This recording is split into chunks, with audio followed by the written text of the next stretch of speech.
Okay, let's start. So,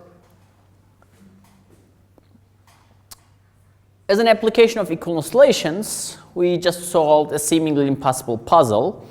What was the point of equivalence relations? We wanted to make certain distinct objects the same.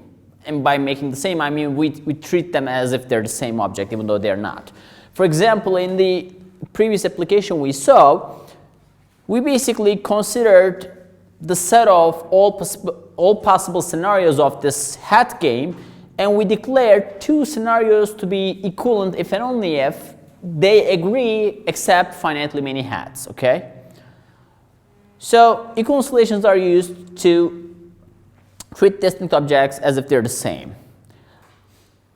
Sometimes we don't want to treat different objects as the same, but we want to treat them as different objects, but we want to compare these. In order to do that, we use order relations, okay? So here's their motto: equivalence relations to treat distinct objects as if they're the same, order relations to compare objects. Now, according to what you're going to compare is your choice, okay? You may want these objects to be incomparable, or you may want to somehow order them according to some rule. So if you want to compare objects, you use order relations. Okay, so what's an order relation? Let's start by defining that.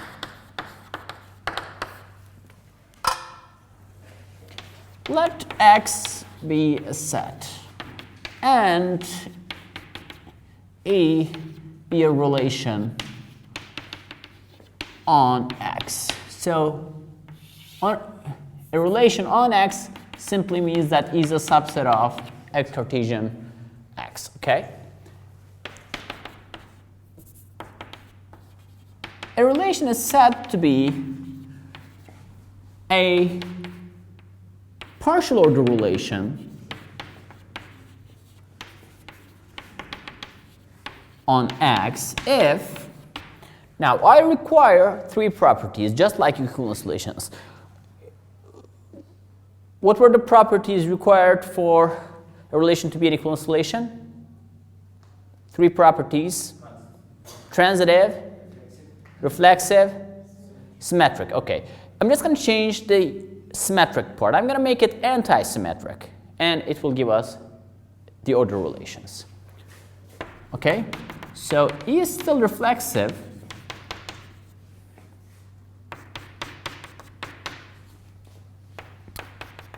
E is still transitive, or maybe I should write this. I should write this as last thing. E is anti-symmetric. Anti-symmetric means the following: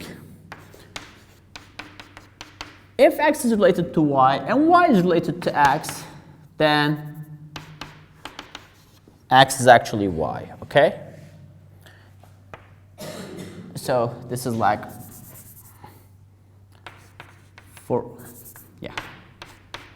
this holds for all X. So let me write that is here.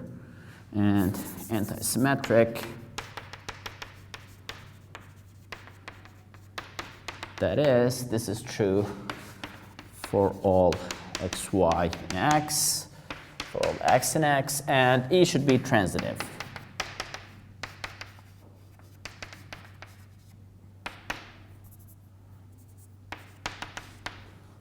What this means is if X is related to Y and Y is related to Z, X is related to Z. For all X, Y, Z, and X, okay? So, such a relation allows you to compare things. Compare how? Think of this E as your less than or equal to relation, okay? It doesn't have to be the actual less than or equal to on some sets. It behaves as if it's some kind of less than or equal to relation. Everything is less than or equal to itself. If X is less than or equal to Y and Y is less than or equal to X, X should be Y. And if X is less than or equal to Y, Y is less than or equal to Z, X should be less than or equal to Z. So this behaves as if some kind of less than or equal to relation. Okay, so we are comparing objects with respect to some kind of less than or equal to relation.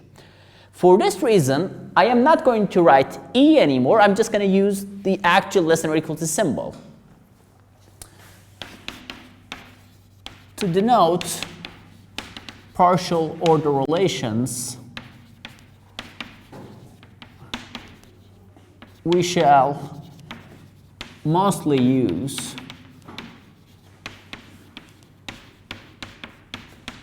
symbols like this or like that, or I don't know, like this.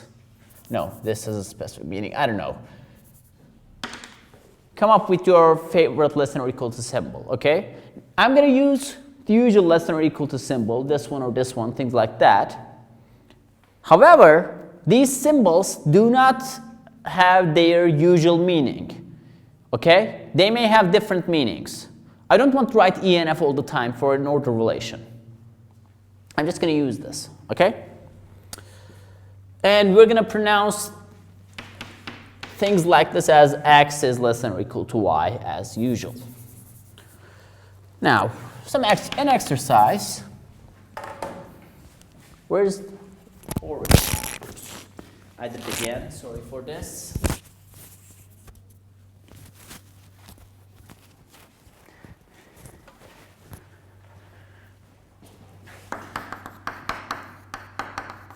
Now, in order to give me some examples, I need to use objects which we have not constructed, such as natural numbers. So pretend that you know what natural numbers are, which you really don't. And believe me, you really don't. Okay? Pretend that you know what natural numbers are. Okay? So let this be the relation on positive natural numbers defined by I declare x to be less than or equal to y if and only if there exists some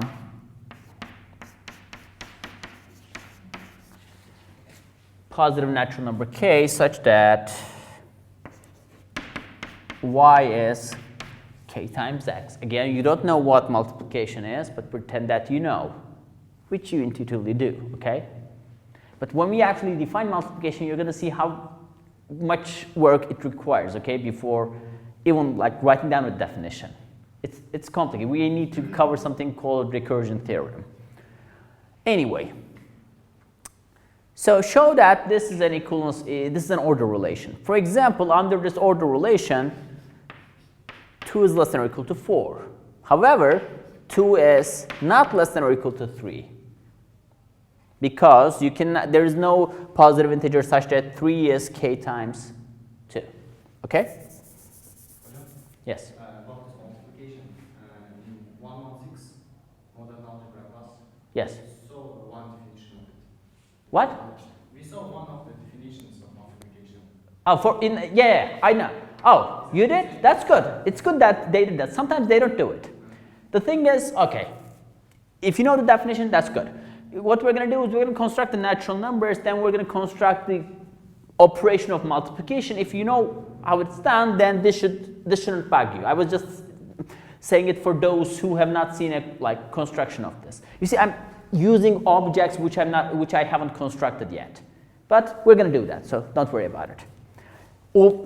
At the end, the whole course will be self-contained, but it's not working completely linearly. Okay? Anyway. Now, given a partial order relation less than or equal to, sometimes we want to work with the relation less than, defined as follows.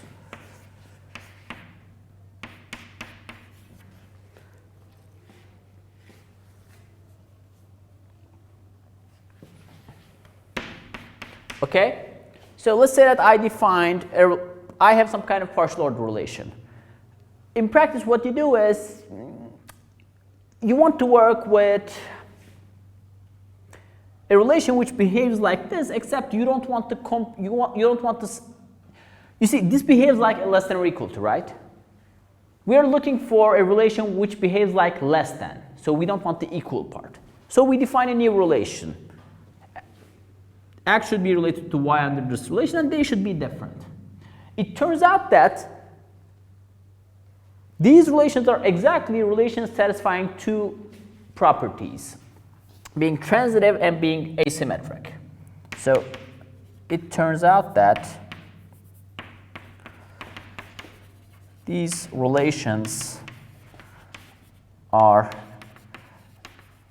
exactly those that are asymmetric and transitive. So I'm going to give a name to these, which I should do over there.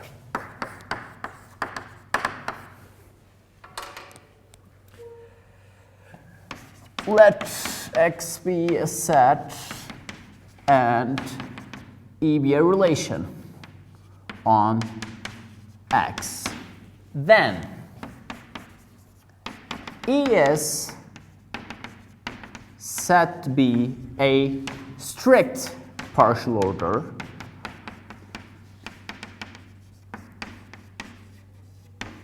on X if the following properties are satisfied. E is asymmetric. Now, asymmetric doesn't mean that not symmetric. Not symmetric means what? Not symmetric means that it's not symmetric. There exists some X and Y such that X is related to Y, but Y is not related to X. Asymmetric means something completely different. It means this.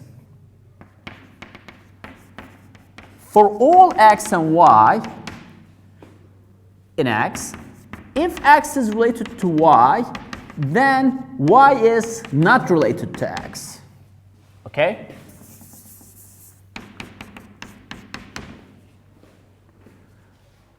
Asymmetric means that when something is, when X is related to Y, then Y is not related to X. Okay?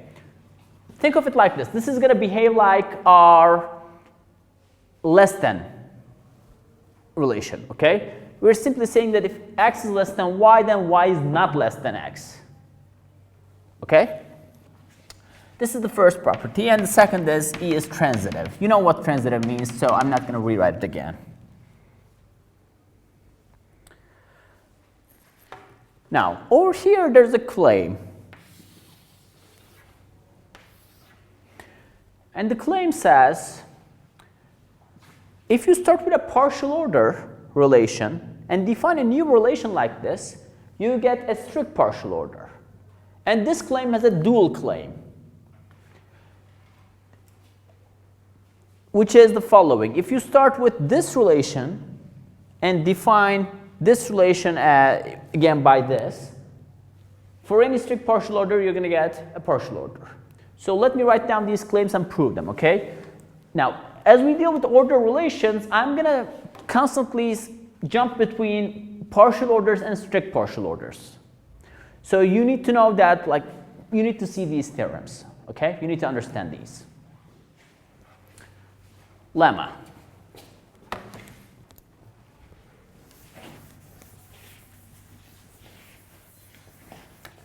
By the way, just like I use these symbols for partial orders, for strict partial orders, I'm going to use this and this, things like that, okay? This is supposed to capture our intuition of less than. And this, the thing which was over here, was supposed to capture our intuition of less than or equal to. Lemma. Let F be a strict partial order relation on some set X, okay? Strict partial order means what? By the way, sometimes I may omit the word partial. I think I should keep writing it down because we're going to learn about linear orders and well orders. They're completely different things. But if you see someone talking about order relations without mentioning anything, it means partial order, okay? In general. So we have a strict partial order relation.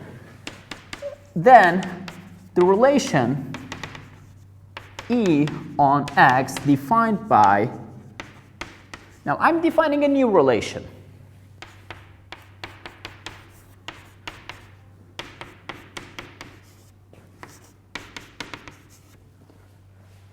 I define this new relation E by myself. I can do whatever I want. I do the following. I'm saying that X is E related to Y if X is F related to Y or X is Y. I claim that this is, let me finish the sentence, then the relation blah blah defined by blah blah is a partial order relation.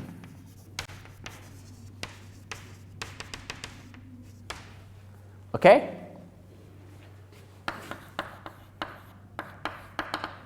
Now proof. What do I need to check that some relation is a partial order relation? Which is what? The first is reflexive. Let's start with that.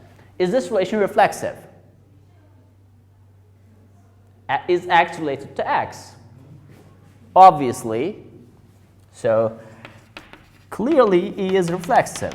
Everything is related to itself under E because I just put or X equals Y. If you replace Y by X, then this obviously holds. So this is reflexive. Is this antisymmetric? Or let's go with transitivity first, okay? Now we check that this is transitive. Now we check that E is transitive. Let X, Y, Z be in X such that X is related to Y under E and Y is related to Z under E. Then what information do I get? This means X is related to Y under F or X equals Y. So I have this and I have that Y is related to Z under F or Y is Z.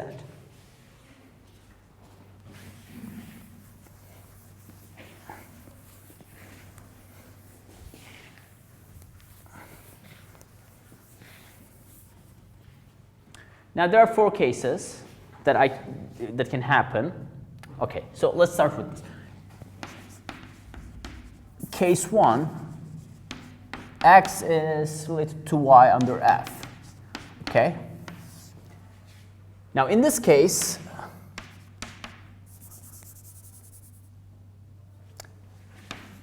there are 2 things happening. There can be 2 things happening. Either this happens or this happens. So let's split into 2 more cases. Case 1. So this happens and this happens. What can you conclude? By transitivity of F, X is F related to Z, and hence, if X is F related to Z, then X is E related to Z. You see, from this, you can see the following. F is literally a subset of E. Okay? F is literally a subset of E. Anyway. So we have this. Case 1, 2.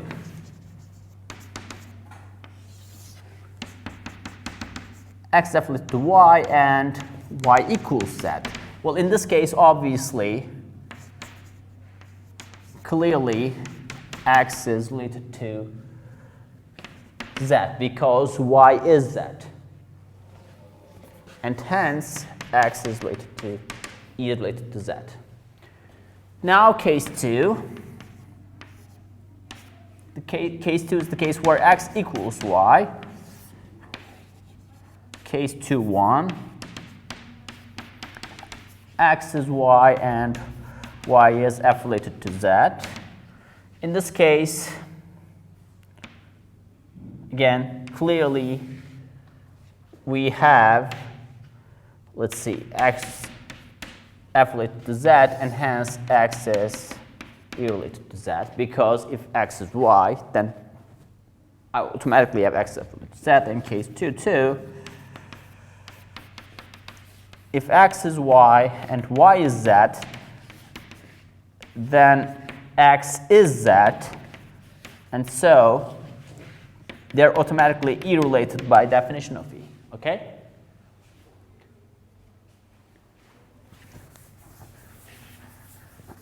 Okay, the other claim, I'm just going to assign it as an exercise because it's going to take some time. I don't want to do it.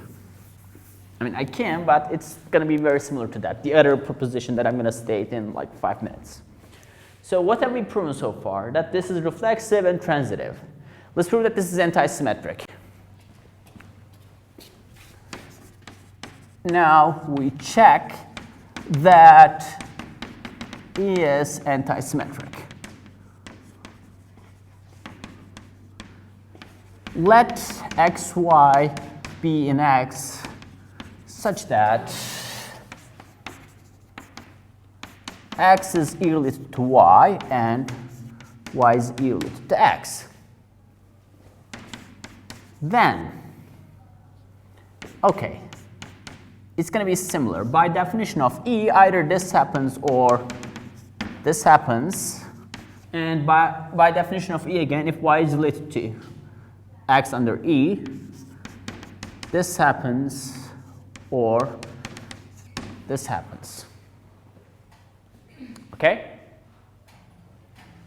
Again, we have 4 cases. We actually have 3 cases. You'll see why in a second. Let me say the following cases. Case 1 is, yes. Okay. Case 1 is this. Now, case 1 is X is related to Y and Y is related to X. Can this happen?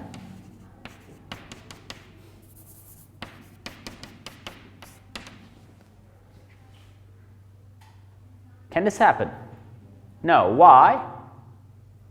Because F is asymmetric, right? If X is related to Y, then Y is not related to X by asymmetry of F. So this can't happen as F is asymmetric. So we don't really have 4 cases. We only have 3 cases to check. So case 1, 2, X is F related to Y and X is Y. In this case,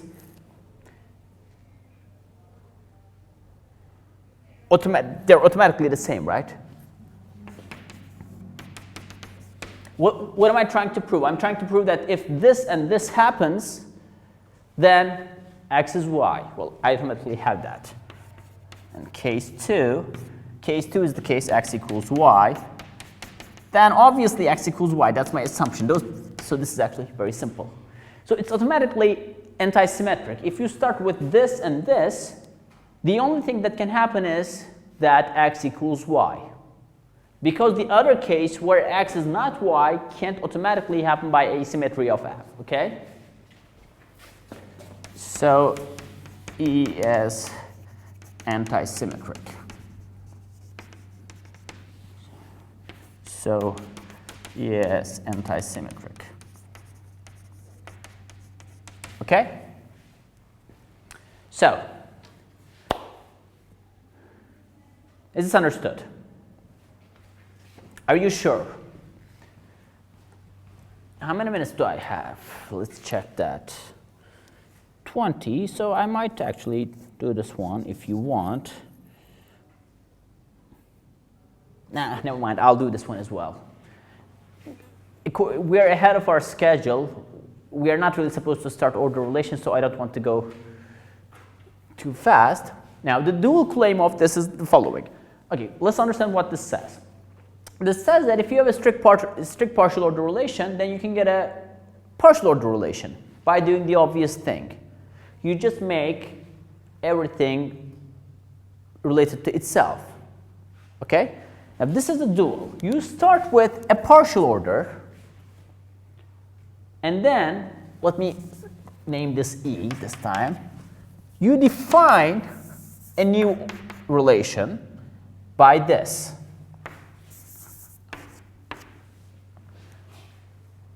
X is F related to Y if they're related under E and they are not the same. And in this case, I claim that this is a strict partial order relation. Okay? Now, we're going to change the proof. So let me erase these.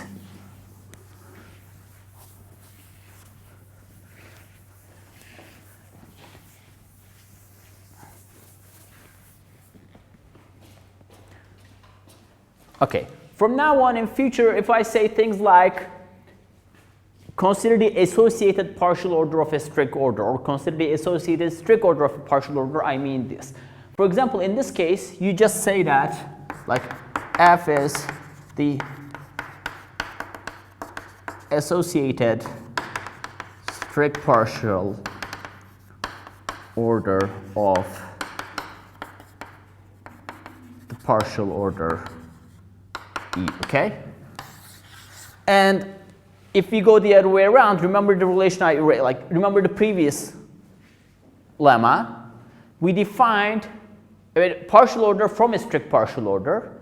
We call it the partial order associated with the strict partial order, blah, blah. So in future, I'm going to use this a lot. I'm just going to jump from a partial order to associated strict partial order, and a strict partial order to an associated partial order. Associated means, what does associate mean? You know its meaning in English, right? So what I'm doing is for each partial order, I'm associating a strict partial order. Think of it like this. Each partial order automatically has a companion to itself, a strict partial order. And each strict partial order has a companion partial order. So you can jump between these guys, okay? Anyway, let's prove this. What do we need to prove that this is a strict partial order relation? Asymmetric and transitive. Okay, let's start with asymmetry. We first show that F is asymmetric. Let xy be in X such that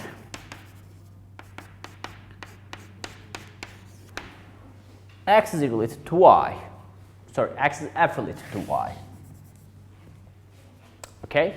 Then what do we know? By definition of F,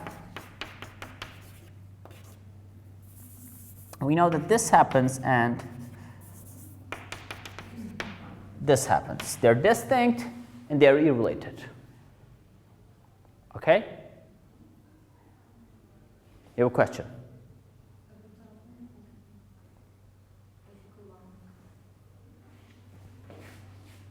I'm starting with the assumption that what do I want to prove? If X is F related to Y, then Y is not F related to X. So I just assumed this as my assumption.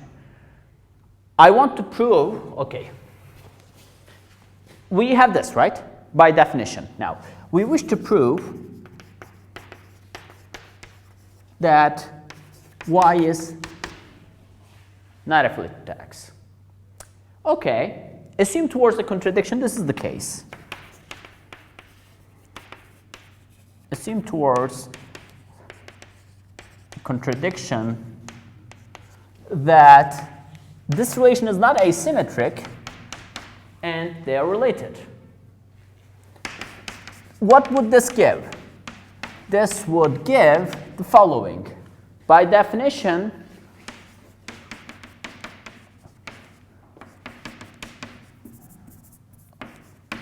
they're different and they're related, right? But then by transitivity of E, we have Let's see. We already have x is related to y. Oh, no. That doesn't give me anything useful. It just gives me that. Yeah, it just gives me that e is related, like, no, it doesn't contradict what I want, what I want to contradict. What am I doing this?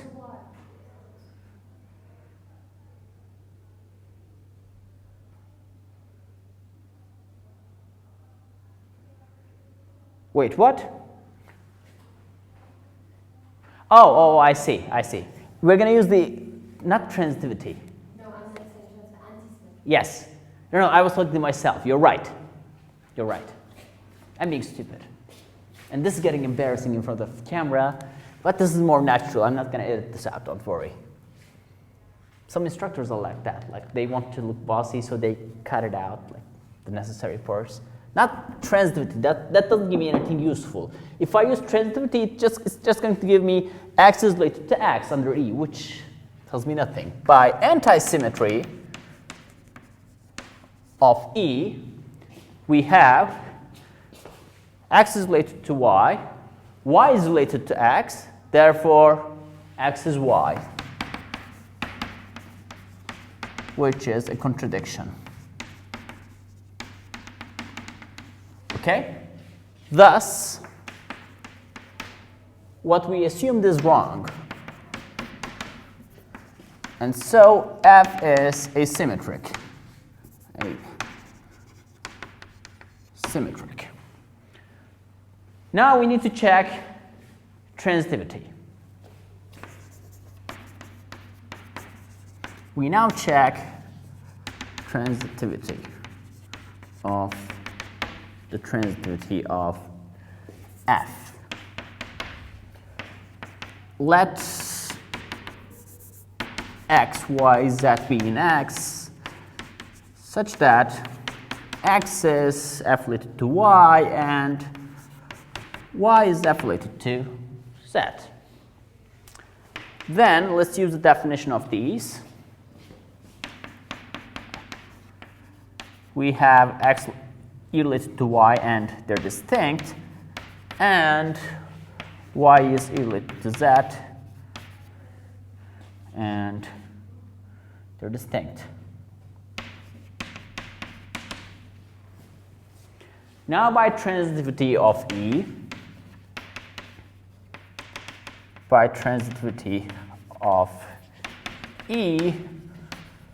we have what? X is related to y is related to z, x is related to z under E. Now I need to show that they are also distinct, okay? So let's see.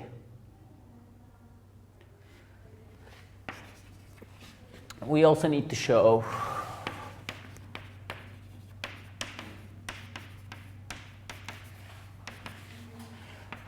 x is distinct.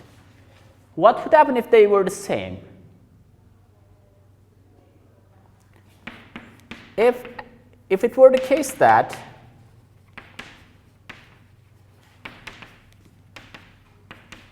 x equals z, let's just check this. Put x here. Sorry, over here.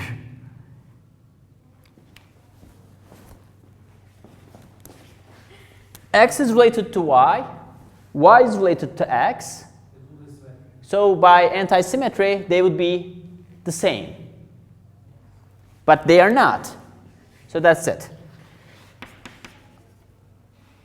Then x would be by antisymmetry, which is a contradiction because x is not y, which contradicts x not equals y. Thus, they're distinct, and hence they are E-related and they're distinct, so x is E-related to z and they're distinct, so x is F-related to z, okay? So this finishes the proof. What have we proven?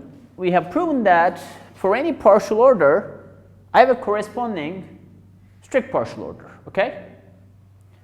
So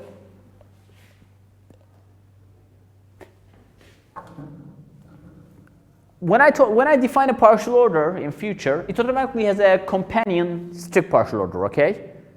For example, okay.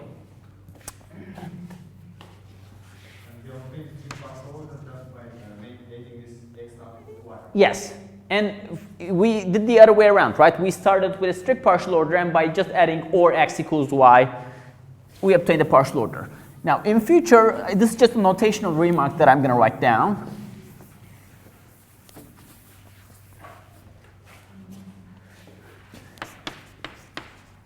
In future, when we use the notation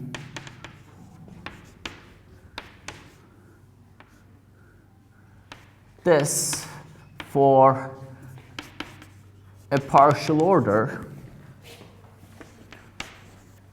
the associated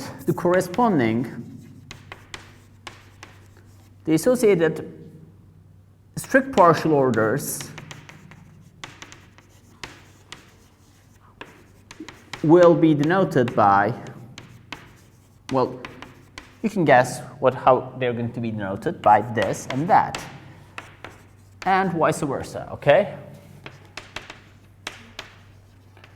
So if at any time in future I use this as for a partial order, these will then denote the corresponding strict partial orders. Conversely, if I just use this for a strict partial order, these will denote the corresponding partial orders, okay? Is this relationship, is this understood, jumping from partial orders to strict partial orders and the other way around?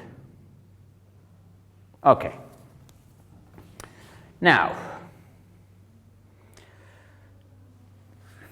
how many minutes do I have? 8 minutes. I'm just going to introduce some terminology. How do you use this associated thing?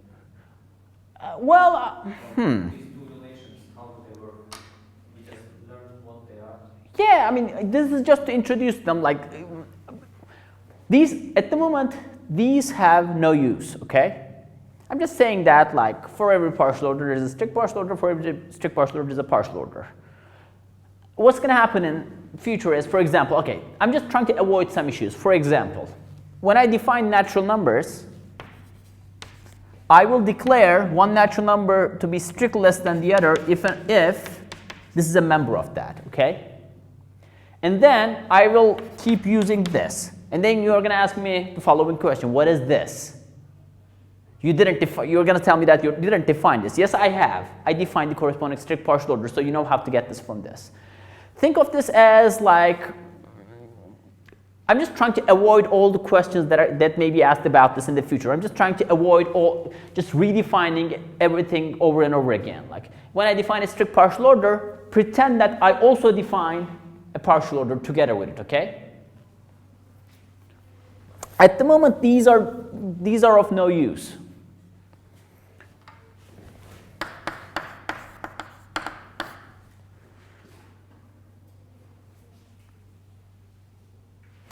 Okay.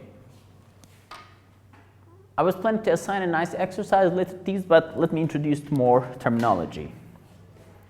I can assign the exercise later. Okay. Let this less than or equal to be a partial order on a set X. Then two elements X and Y of X are said to be comparable if X is less than or equal to Y or Y is less than or equal to X. Two elements which are not comparable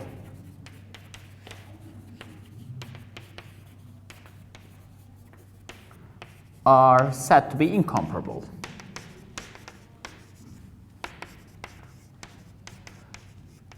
If you look at the definition of a partial order, you see that we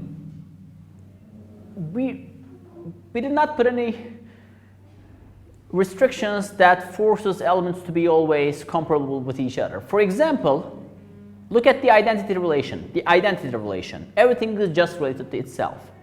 That's a partial order. Because it's reflexive, it's transitive, and it's antisymmetric. It's just a partial order. It's a stupid partial order, nevertheless it is a partial order. Everything is less than or equal to itself. But given two distinct elements, you cannot compare these with each other. It's not the case, if I consider, make this be identity relation. If these are distinct objects, this is not true and this is not true. So two distinct things are not always comparable. Partial orders where any two objects are comparable are of importance. We're going to use those a lot. Those are going to be called linear orders, which we're going to learn next lecture. Okay, so I just introduced some terminology. No, oh yes, this is the case, yes. So I just defined what it means for two elements to be comparable. I can define a similar thing for strict partial orders, obviously. Let me do it quickly. If you have a strict partial order, then two elements are said to be comparable if, now I have a third case, either this should be less than this should be less than this, or they should be the same. See, everything should be comparable with itself.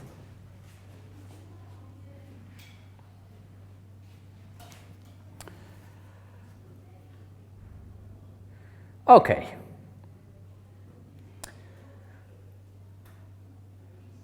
Now, let me define what it means for an order relation to be a linear order, and then we're going to stop.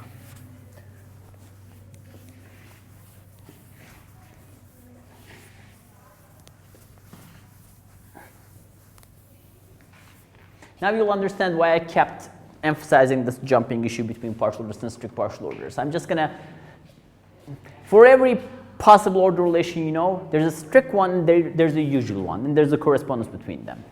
And we use those a lot. So definition,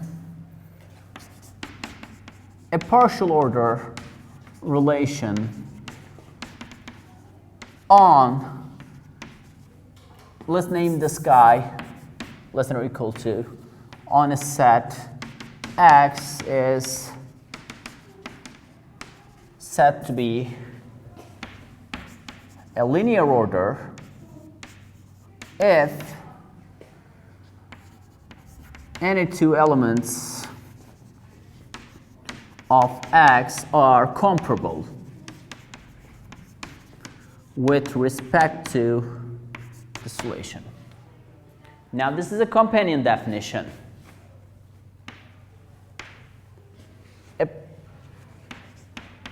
A strict partial order relation less than on a set X is said to be a, what do you think the name is? A strict linear order. Strict linear order relation if any two elements are comparable with respect to that. Okay? Or there are equivalent definitions. Here's an equivalent definition of this. Or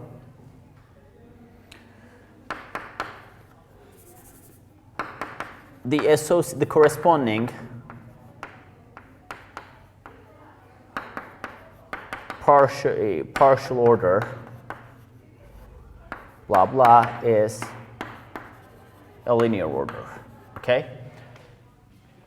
I can define strict linear orders in two different ways. One way is this.